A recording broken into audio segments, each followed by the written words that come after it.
Thank God I grew up in the 70s and 80s. So I was born in 1970. All right, so I was 10 years old in 1980. I get paid the big bucks. 1970 plus 10 is 1980. Shocking. Man, I'm going to read you something here. It's just going to rock your world because my hair is like, I just got done playing some basketball. Took my kid out with a three-pointer. Yeah. Finally got a W for your old buddy Josh. I feel bad for people who are struggling right now. I do, 100%. And I hate to be like, you don't know how good you have it, because that's a boomer. I'm not a boomer. But man, you don't know how good you have it. Not just the people who weren't grown up who were born in the 90s and aughts. I just think it's so easy to forget how good we have it. And I'm just going to share, check this out, man. I love this stuff. I am so weird. So this is from the EIA, the Energy Information Administration, from 1978. All right, now you guys might not know this. I do, because I follow this stuff. Back in the 70s, all right, we didn't have enough. The reason we had gasoline shortages, we had natural gas was in decline, petroleum, obviously, because of OPEC and stuff like that. So we had to ramp up our coal because we had no other source of energy generation, and electricity generation in particular. I'm going to share with you in just a second. And so I'm going to prove it to you here in just a second. So we had to ramp up coal, but we all know that coal is pollution. No one's going to deny that coal pollutes. No one's going to deny that. But anyway, the point being was Carter wanted more and more solar, which even to this day is it's so small. It's silly to even debate this anymore. People want to debate solar, you got to blow them away. They're not in reality. You can make an argument for wind. That's stupid because wind is so inefficient. It's so bad. It's so ugly. It's so destructive to the economy and the environment. Never mind human beings, and never mind the critters that play. But at least wind, in terms of the production we're getting on electricity source, is much, much greater than solar. Solar is just a joke. It's just no other way around that. Anyway, so back in the 70s, we were having this horrible energy crisis. Horrible. That's why Carter says the great malaise. The great malaise. You might not remember, but one of the things with Carter, he was chased by a killer rabbit, which is kind of funny when he's sitting on a lake in Georgia or something like that. It's actually kind of funny. But anyway, the great malaise. Turn your heating down. You know what I'm saying? Don't turn your air conditioning up, all that stuff. That's not how America operates, baby. America, we kick ass and take names. But that's the great malaise that happened under Carter. All right, so check this. So this was an issue, big time. So check this out. So here's energy production by primary energy type, 1947 and 1977. We got coal, natural gas, crude, hydro, and hardly any nuclear, hardly any geothermal. Anyway, so total gross energy production. Right now we're going to look at coal. All right, so watch coal. And you can see, crude oil. You can see, so trillions of BTUs. All right, basically 3,500 BTUs is 1 kilowatt hour of electricity, if that makes sense. Now, how do you divide a trillion? I don't know how to do that, but let's just say a hell of a lot of kilowatt hours, if that makes sense. So anyway, just remember, it's about 3,500 BTUs is 1 kilowatt hour of electricity consumed. But this is for total energy. All right, so we got right here, 1970. I want to show you. This is crude oil right here, with 20,402 trillion BTUs of crude oil production. 20,402 trillion BTUs. 7 years later, we had quite a significant less, only 17,000. We went from 20,000 to 17,000. Interesting. Now we go over here to natural gas. 1970, we had 22,000, in this terms of BTUs, we had 24,000 BTUs. And then we went to 21,000 from 1970 to 1977. So we lost significant amount of production in oil, crude oil, and natural gas. We had to make up, coal. Hardly made up any of the, right here, you can see. 15,200 to 15,924. And if we keep going to the 1980s, which you just got to trust me on that, coal took up more and more because we were losing in the natural gas and oil. Remember, peak oil. All right, let's keep going. Oh, by the way, you can see that nuclear, look at that. From 1970, basically hardly anything, to 1977, it increased dramatically from 232 BTUs to 2,675. A ginormous increase. I mean, it's crazy. Geothermal, but that's nothing still anyway. So, oh, wait, what's this? Change from previous year in total production, negative, negative, negative, negative. Ooh, that's not good. That's not good. Between 1947 and 1973, consumption of energy in the U.S. increased at an annual 3.2% rate. During this period, petroleum and natural gas consumption grew at a 4.5% and 6.4% respectively.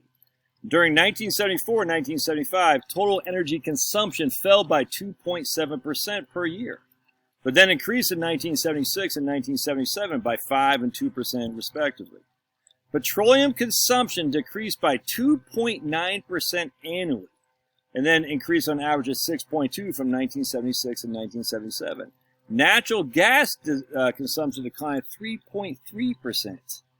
Eesh, that's not good. Coal consumption declined from almost 4% a year from 1947 to 1959, but then it started to increase quite a bit. That's not good. Consumption we're just looking at residential and commercial. 6.8 quadrillion BTUs in 1947. 1970 is 14 quadrillion BTUs. 1977, what? That's it? 14.8? Look at that. We went from 10.2 to 13.6 in the decade previous. We went from 14.8 to 14.0 to 14.8 in that decade. Crazy. Keep going. Energy consumption increased at an average rate of 4.1% from 1960 to 1973, and then declined 2.7% in 1974 and 1975. The consumption pattern again reversed, increasing at an average 3.6% from 1976 to 1977. But the annual average growth rate for U.S. energy was 3.5% from 1960 to 1972. Production declined from 1973 to 1975 at a rate of 1.4% and then leveled off in 1976 and 1977. To meet the gap between domestic energy consumption and production, net energy inflows from 1960 through 1977 increased at 10.9% annual rate and now constitute 20% of total consumption.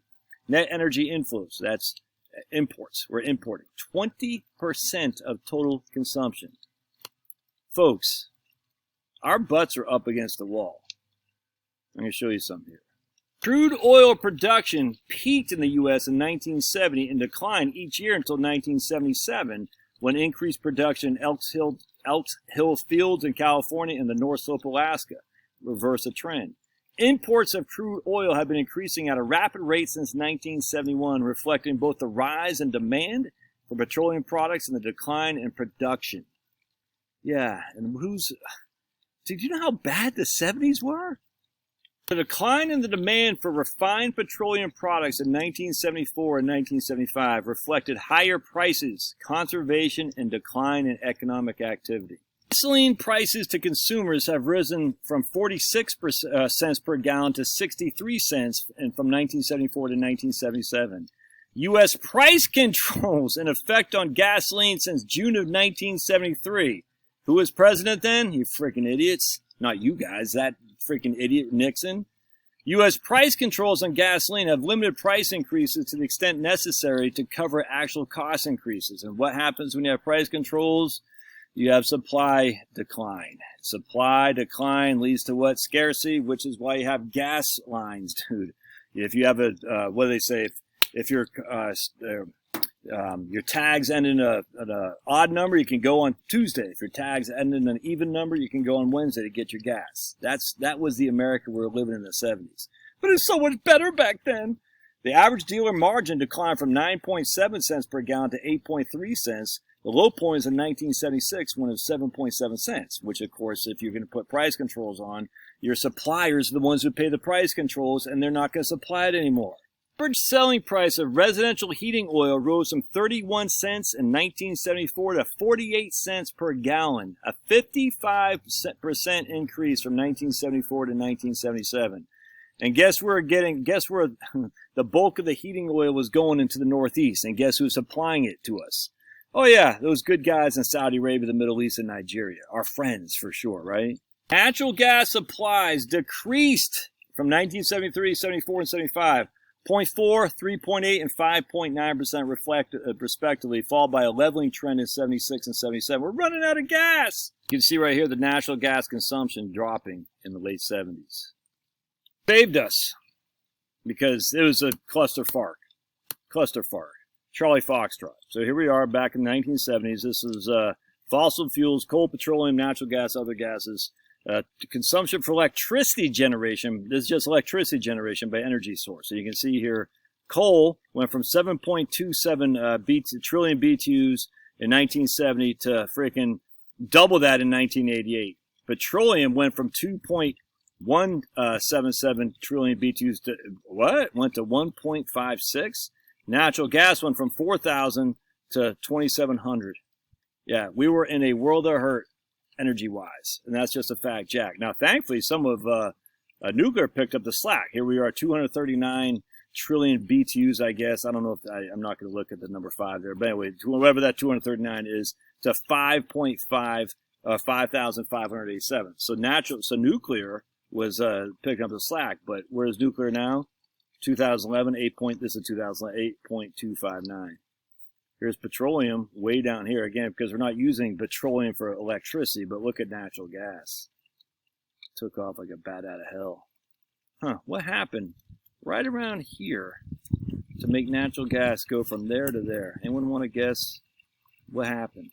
And make it cleaner, abundant, and cheaper. Hydraulic fracturing is what happened. And also petroleum too, but we don't use petroleum for oil. That doesn't make any sense. We use petroleum for heating oil for sure, and lots of transportation for petroleum, but for plastics, all that stuff, oil. But when it comes to natural gas, it's much more efficient and much cleaner for generating electricity. It's just a fact. Can you imagine though, not knowing this and everything you've just? I sit there in awe of how many people gripe when I'm sitting there thinking, dude, you got literally all the meat you could possibly want. You could take a plane to freaking Los Angeles if you want. It won't break the bank. Let me show you something else here too. There's a TV in 1970. It cost $740 with a remote. Now look at that crappy thing. You know how much your median income was back then? Oh, like $3,000, something like that. But it's like $3,000, $4,000. And this right here costs 4 months of your labor.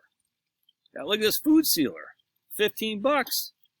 Trash compactor, side-by-side fridge. So if you were to buy a TV and a side-by-side fridge in 1 year, that's going to take up probably half of your earnings. Look at this range with whatever the hell that is, $400. Cookery, portable tape player, a portable TV. Look at that crappy thing. At least it's color. I think it's color. Just 85 watts alternating current. Delivers 22,000 volts. Wow, that's crazy. There's 85 watts. That's good. Cassette recorder, compact stereo, toaster oven, food processor. Microwave was $300 almost. Mobile CD and telephone. I mean, it's just, here's your Kenmore washer and how much it costs to freaking, in terms of electricity use to run that thing, or I should say energy use because they heat the water. I mean, this is insanity. A car 8-track tape player, $38 in 1970. Atari video computer system, $199 in New York City. Adding machine costs $80. Tape cassette player costs $30. Dude, that might not seem like much today, but back then that was a lot of money. Yeah, I'm just glad I was born then, because I mean, it was like getting a new pair of shoes was like freaking. I mean, just, and I hate to say kids' sakes, I don't think it's just kids. There's a lot of middle-agers too, like, it's so much worse now because Bo Biden or Trump. I'm just like, do you not remember? Do you not remember? You didn't have meat every single day for dinner. And maybe you did. I didn't. You didn't have, just the amount of stuff we have is insanity, which makes our lives easier. Now, I'm going to show you something else too. Check this out. 1975, the average cost per kilowatt hour was $3.50 in 1975. Today is, at least here in Georgia, about $8.50 per kilowatt hour. All right, that's 50 years later. You see what I'm saying? And how much more efficient are the products that we have? And better as well? I mean, do you know how inefficient those products were, even though it's cheaper in terms of $3.50 kilowatt hour relative to what we got now? It's not even, dude, you know how much more of your income was going to pay for your electricity for crappier products than you're getting now? That didn't last as long, that were a hell of a lot less efficient, that cost a hell of a lot more to buy and it costs a hell of a lot more to operate because of electricity prices. The total electricity end use of millions of kilowatt hours in 1970 is 466,000 million kilowatt hours. In 2023, or 22, I guess, was 1.521 million kilowatt hours.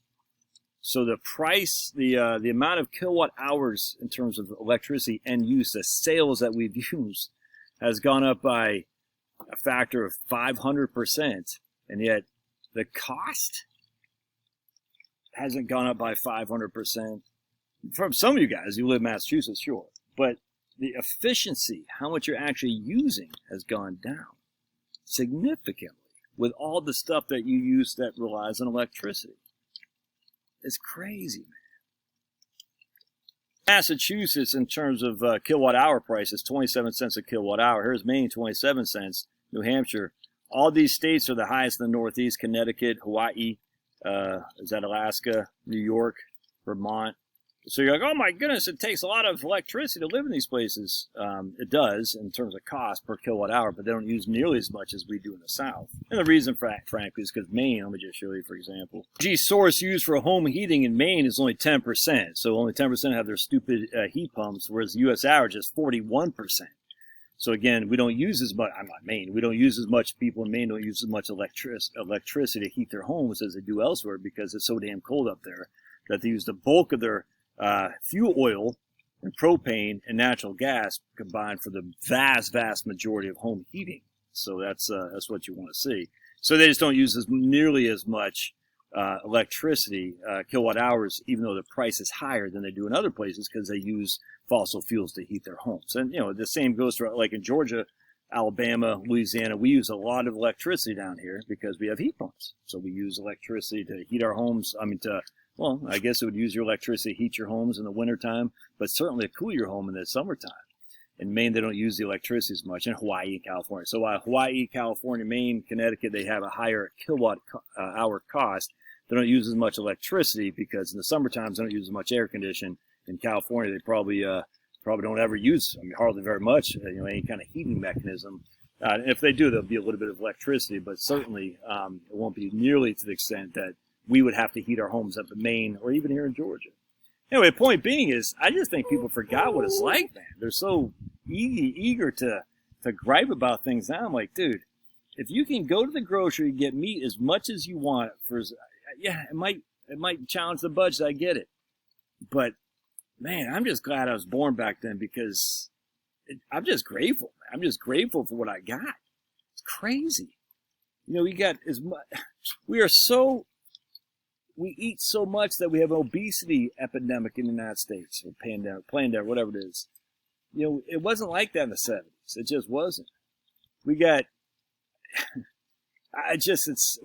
electricity coming out of our wazoos here to fund every single thing we could possibly imagine, entertainment-wise, industrial. It's insane, man.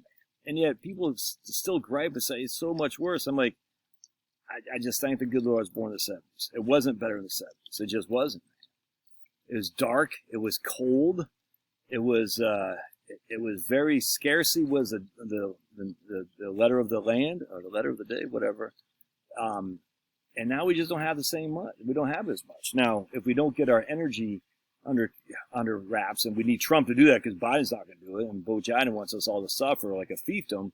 But if we don't get our energy production back to snuff, we're going back to the 70s without question.